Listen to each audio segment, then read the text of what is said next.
Today we're going to be performing a fusor removal and replacement for the HP M552, M577, and M553 printer.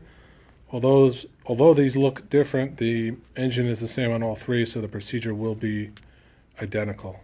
So we'll start by unplugging and turning off the printer, approaching it from the rear cover, opening the rear door.